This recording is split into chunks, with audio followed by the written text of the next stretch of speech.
Hello दोस्तों, एक बार फिर से स्वागत है आपका मेरे चैनल पे लीगल इज 127 पे। दोस्तों, बहुत सी पत्नियां ना बहुत ऐसी गलती कर देती है ना कि बाद में उन्हें पछताना पड़ता है। अब वो ये कहती है पति ने भाई हमें छोड़ दिया है, अब हम क्या करें, ऐसी परिस्थिति में क्या करना चाहिए, कैसे वापस घर जाए, कैसे पति से बात किया जाए। तो ये वीडियो उन्हीं पत्नियों के लिए है या पतियों के लिए भी है, क्योंकि एक से किसी से रिश्ता नहीं चलता है, दोनों से चलता है, चाहे वो पति हो या पत्नी हो। तो ये वीडियो उन्हीं के लिए है। अब ऐसी परिस्थिति में आपको क्या करना है, क्या ऐसी सिचुएशन में क्या करना चाहिए, ये जानने के लिए आपको वीडियो पूरा देखना पड़ेगा। और आप मेरे चैनल पे नए हैं तो चैनल को लाइक करना, शेयर करना, सब्सक्राइब करना बिल्कुल मत भूलिए और साथ ही बेल आइकन दबा दीजिए ताकि आपको टाइम टाइम पे मेरी वीडियो की नोटिफिकेशन मिलती रहे। दोस्तों, होता क्या है ना, जैसे मेरे पास काफी कमेंट्स भी आते हैं पत्नियों के कि मैम पति ने हमें शादी को 1 महीना हुआ, 2 महीना हुआ, हम रहे साथ में, उसके बाद उसने मुझसे लड़ाई झगड़े की छोटी छोटी बात पे, फिर मैं गुस्से में आके मायके आ गई, वापस दोबारा गई नहीं, और ना उसने मुझे अभी तक फोन किया ना कोई कॉल किया। अब उसने मुझे छोड़ दिया है, अब मैं क्या करूं, कैसे जाऊं, क्या करना चाहिए मुझे। देखो, पहले तो आप ये आइडेंटिफाई करो कि पति ने आपको सच में छोड़ दिया है, ये आपका ये एक माइंडसेट बोलता है कि छोड़ दिया है। आइडेंटिफाइड आप करो। क्यों? क्योंकि जब पति पत्नी में झगड़ा होता है ना, किसी भी बात पे डिस्प्यूट होता है, वो छोटी छोटी बातों पे, तो क्या करती है पत्नियां, गुस्सा होकर नाराज होकर मायके चली जाती है। अब वो जब मायके चली जाती है, भाई अपने घर वालों को बोलती है, अपने मम्मी पापा को, फैमिली को, किसी को भी, तो वो कहती है हाँ भाई उसने तेरे साथ लड़ाई झगड़ा किया, चल छोड़, नहीं जाना, कोई कॉल नहीं करेगी, कोई मैसेज नहीं करेगी, कोई मिलना जुलना नहीं, उनसे रिश्ता तोड़ दे, केस कर दे, ये कर दे, वो कर दे। अब होता क्या है ना, जब देखो, जैसे अगर एक मैं आपको एडवाइस देती हूँ, जैसे कि पहले जमाने में क्या होता था, जो हमारे बड़े बुजुर्ग कहते थे कि जब बेटा शादी हो रही है ना, वही तेरा घर है, वही तेरा मायका, वही सब कुछ है। अब अगर तुम दोनों साथ में आओगे, हस्बैंड वाइफ, तो हमारे घर पे आओ, आपका स्वागत है। बस लड़ाई झगड़ा करके अगर आएगी तो बिल्कुल आने की जरूरत नहीं है। क्योंकि होता क्या, छोटी छोटी बात पर लड़ाई झगड़ा होता है, ठीक है, तो वो रूस के, वो गुस्सा होके वापस घर चले जाना, ससुराल को मायके में जाके बैठ जाना। तो इसमें क्या होता है, जैसे लड़ाई झगड़ा हुआ है, आप पति तो ऑलरेडी गुस्सा है, जब आप छोड़ के चले जाओगे तो ये होगा, वो और ज्यादा गुस्सा भड़क जाएगा। ठीक है, फिर अगर सामने रहते हैं तो पत्नियां, तो देखो लेडीज ये होती है, महिला वो होती है, चीजें होती है ना, रिश्ते को जो बनता बिगड़ता भी है ना, उसको बिगाड़ बना सकती है। कैसे बना सकती है? प्यार से, बातें करके। क्योंकि हम लेडीजों के पास इतने सारे राइट्स होते हैं, राइट्स मीन्स कानूनी राइट्स नहीं, हमारे पास इतने सारे हम कि हम प्यार से रिश्ते को निभा सकते हैं, करा सकते हैं, बट ईगो को लेके नहीं, कॉम्प्रोमाइज करके। भाई पति नाराज है, उनको मनाओ, किस बात पे है, अब लड़ाई झगड़ा हो रहा है छोटी बात पे, आपने भी लड़ाई झगड़ा कर दिया, अब दोनों ही एक दूसरे पे गुस्सा करोगे, दिखाओगे, तो ऐसा रिश्ता तो चलेगा ही नहीं, लड़ाई झगड़ा ही होगा। छोटी सी बात है कोई, अब वो बाद में जाके इतनी बात बिगड़ गई, इतनी बात हुई कि आपको भाई घर छोड़ के चली गई, कोर्ट कचहरी पर पहुंच गए, तो वो चीज आ जाती है। तो ऐसा करना नहीं चाहिए। साथ में अगर आप छोड़ के जाओगे तो पति तो और ज्यादा गुस्सा होगा, साथ में रहोगे तो ये तो होगा ना, हाँ चलो ठीक है भाई, आपने आधा मना लिया, कोई रीजन है, ठीक है। रिश्ते को अगर आपको साथ में चलाना है तो थोड़ा बहुत कॉम्प्रोमाइज करना पड़ेगा। पहले तलाक क्यों नहीं होते थे, पहले रिश्ते इतने क्यों नहीं टूटते थे, अभी क्यों टूटते हैं? क्योंकि हर एक हस्बैंड वाइफ दोनों में ईगो है। छोटी छोटी बात को, भाई तूने मेरी बात क्यों नहीं सुनी, तूने मेरी बात क्यों नहीं मानी, ये नहीं होता, चलो ठीक है भाई, छोड़ के भाग गए। उसके बाद जब ससुराल जाके, मायके जाके बैठ गए, तो कोई कॉल नहीं करना, मैसेज नहीं करना। अगर हस्बैंड करता भी है तो भाई इग्नोर मार दो। फिर वो अपने घर वालों की बातों पे, नहीं भाई तू फोन नहीं उठाएगी, मम्मी पापा की बातों में आ जाना, ये करना वो करना। तो इससे तो पति ज्यादा और गुस्से में होएगा। जब उसने आपको छोड़ा भी नहीं होगा ना, जब आप अपने घर वालों की बातों पे आओगे, कोर्ट जाओगे, फिर तो वकील और भड़काएगा कि हाँ भाई चलो आप ये मुकदमे कर दो, वो मुकदमे कर दो, तो मुकदमे पे मुकदमे होते जाएंगे, झूठे पे झूठे मुकदमे होते जाएंगे। अब जब उसके पास भी, आपके हस्बैंड के पास भी जाएगा, जो चीजें उसने किया नहीं है, सिर्फ आपने गुस्से में आके वो केस कर दिया। क्यों?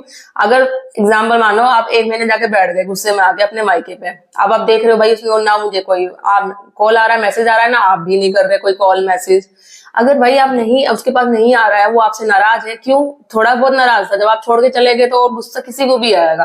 तो आप कोशिश करो, आपके सास ससुर होंगे, नंद होगी, देवर होंगे, उनके जरिए बात करो, ठीक है हो गई गलती, ओके कोई बात नहीं, माफी मांगो, करो, वापस घर चले जाओ, इतनी बातें करो ही मत। अब आप जाओगे, आपके घर वाले भड़काएंगे, कोर्ट में केस जाएगा, वकील बोलेगा हाँ ये कर दो, वो कर दो, झूठे पे झूठे केस लगाएंगे। अब उसके पास भी केसेस जाएगा, जो उसने किया ही नहीं उस चीज के लिए उस पर केसेस किए जा रहे हैं, ठीक है। अब वो भी वकील हायर करेगा तो वकील बोलेगा हाँ भाई देखो ऐसे ऐसे झूठे केसेस किए जा रहे हैं आप पे, तो वो भी भड़काएंगे भड़काएंगे। अगर आप वापस लेकर आओगे, क्या पता फिर आपकी वाइफ फिर लड़ाई करेगी, झगड़ा करेगी, क्या पता आपके उसमें टॉर्चर में आके या आपको फंसाने के लिए सुसाइड कर ले, कुछ भी करे, वो भी वकील भड़काएंगे ही भड़काएंगे, ठीक है। क्योंकि देखो वकील है वो मेन काम होता है, उनके पास केस जाता है, जैसे आप जो बोलोगे वो गलत नहीं होते, जो आप बोलोगे आप अपनी ईगो में लड़ाई में आप केस बताते हो। अब उनका काम है भाई आप केस को जीतना, आपको बोलते हैं ना न्याय दिलाना, वो अब वो किस तरीके से करेंगे। तो वो दोनों जाएगा। अगर आपके पति ने आपको नहीं भी छोड़ा है भाई, ये सारी सिचुएशन आ जाएगी, कोर्ट तक बात पहुंचेगी, झूठे पे झूठे मुकदमे लग रहे हैं, तो वो आपको छोड़ ही देगा ना। तो ये नौबत आने ही क्यों दो आप, उस सिचुएशन को आप पहले ही हैंडल कर लो, कोर्ट में जाने की जरूरत ही नहीं पड़ेगी भाई। अगर लड़ाई झगड़ा आप दोनों में हुआ है तो आपको छोड़ के जाने की ससुराल जरूरत नहीं है। आप प्यार से चीजें से समझाओ। आप जा रहे हो, 1 महीना हो गया मायके में जाके बैठ गए, वेट कर रहे हो भाई कॉल का मैसेज का, 2 महीने हो गए, 6 महीने हो गए, ऐसे साल भर हो गए, फिर तो गुस्सा ज्यादा ही हो गया भाई, उसने मुझे कॉल नहीं किया, मैसेज नहीं किया, ऐसे फिर माँ बाप पेरेंट्स तो बोलेंगे ही कि ये चीज है वो चीज है, ब्लॉक में कर दो, ये कर दो, व्हाट्सअप ना करो, कॉल ना करो। भाई वो नहीं कर रहा, अगर हस्बैंड नहीं कर रहा तो आप करो, अगर वाइफ नहीं कर रही, अगर छोटी सी देखो गलती है तो हस्बैंड को भी, दोनों को एक दूसरे को रिश्ता संभाल के चलना पड़ेगा, जब ही होगा। इसलिए तो पहले के और अभी अकॉर्डिंग कितना होता है, पहले तलाक नहीं होते थे। देखो रिश्ता टूटना, तलाक होना, जब चाहे वो हस्बैंड वाइफ दोनों के लिए ही बहुत बड़ा एक होता है। जैसे कहते हैं ना कि रिश्ता टूटना मीन शरीर से एक आत्मा को अलग कर देना, ठीक है। अगर जो सच में वाइफ है जो हस्बैंड से प्यार करती है ना, वही जानती है कि क्या होता है रिश्ता टूटना, या पति अपनी पत्नी से सच में प्यार करता है तो रिश्ता टूटना क्या होता है, शरीर से एक आत्मा को निकल जाना। उस सिचुएशन में वो चीजें हो नहीं सकती थी, रिश्ते को सुधारा जा सकता था, बट वही है कि दोनों के ईगो में दोनों एक दूसरे का वेट करते रहे कि भाई तू मुझे कॉल करेगा, तू मुझे कॉल करेगी, मैसेज करेगी। उस सिचुएशन में 1 महीना हो गया, 2 महीने, 6 साल हो गया, फिर वो इतनी बात बिगड़ गई जो इतनी बात बिगड़ने को नहीं थी, संभाला जा सकता था, रिश्ता बच सकता था, तो वो तलाक हो गया, रिश्ता टूट गया जो नहीं हो सकता था। तो देखो इस सिचुएशन में आपको यही करना चाहिए, जब लड़ाई झगड़ा हो, रीजन हो, छोटी मोटी बातों पे भी, तो आप समझो भाई किस बात पे हुआ है, ठीक है इस बात पे हुआ है, कोई बात नहीं, नेक्स्ट टाइम से नहीं होगा ऐसा, सॉरी बोल के कुछ चीजें करके रिश्ते को संभालो, बिगाड़ो मत। अब मेरे पास काफी सारे ऐसे कमेंट्स भी आते, लेडी को मैम पति ने छोड़ दिया। पहले तो आप ये आइडेंटिफाई करो कि आप सच में छोड़ा है, कि वो आपको लग रहा है, क्यों, क्योंकि आपने ऐसी चीजें करी है, आप छोड़ के चले गए हो, मायके में जाके बैठ गए हो, झूठे केसेस लगा रहे हो, वो कर रहे हो, तो एंड ऑफ द केस तो यही होगा, पति छोड़ेगा ही आपको, और आप फिर एक्सेप्ट करोगे कि वापस जाओ, क्योंकि ऑलरेडी उसकी फिर समाज में इज्जत सब कुछ चली गई है।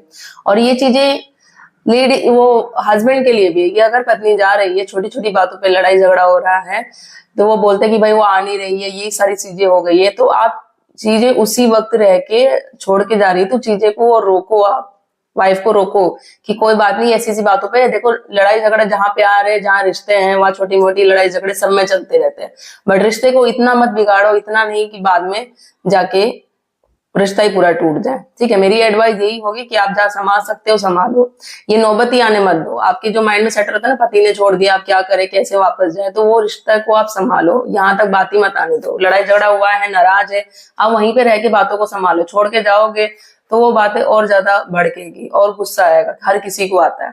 तो आप बात करने की कोशिश करो, पति ज्यादा नाराज है तो सास ससुर से, आपके और भी घर में रिलेशन होंगे, उनकी तरह बात करो, जाके वापस चले जाओ, तो कुछ नहीं होगा। छोटी मोटी बातों पर कॉम्प्रोमाइज भी कर लेते हो ना, तो ऐसे रिश्ता आपका ये होता है ना कि अच्छा ही बनेगा, आगे जाके फ्यूचर में आप अच्छे से एक दूसरे के साथ जीवन अपना बिता सकते हो। नहीं तो भाई कोर्ट है ही, कानून है ही, अधिकार है ही, लड़ते रहो कि कब तक लड़ते रहोगे।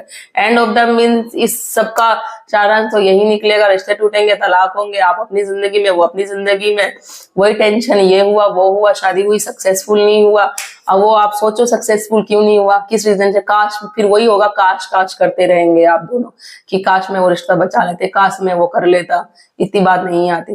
तो वो चीजें आने ही मत दो, काश को क्यों आने दो। रिश्ता बच सकता है तो बचाओ, नहीं बच सकता भाई, हाँ हो गया है कि केसेस में नहीं, हम एक दूसरे के साथ ही नहीं रह सकते हैं, तो ठीक है म्यूचुअल डिवोर्स करो, बहुत सारे ऑप्शन है, बट कोशिश करो, मैं ये एडवाइस रहेगी कि अगर बच सकता है तो बचाओ, ठीक है। तो आई होप गाइज आपको वीडियो अच्छी लगी होगी तो ज्यादा से ज्यादा लोगों तक शेयर करो, ताकि उन तक भी पहुंचे और उन्हें भी हेल्प मिल सके। और मेरे चैनल को लाइक करना, शेयर करना, सब्सक्राइब करना बिल्कुल मत भूलिए। जल्दी मिलती हूँ मैं ऐसी की इन्फॉर्मेटिव वीडियो के साथ, तब तक के लिए थैंक यू।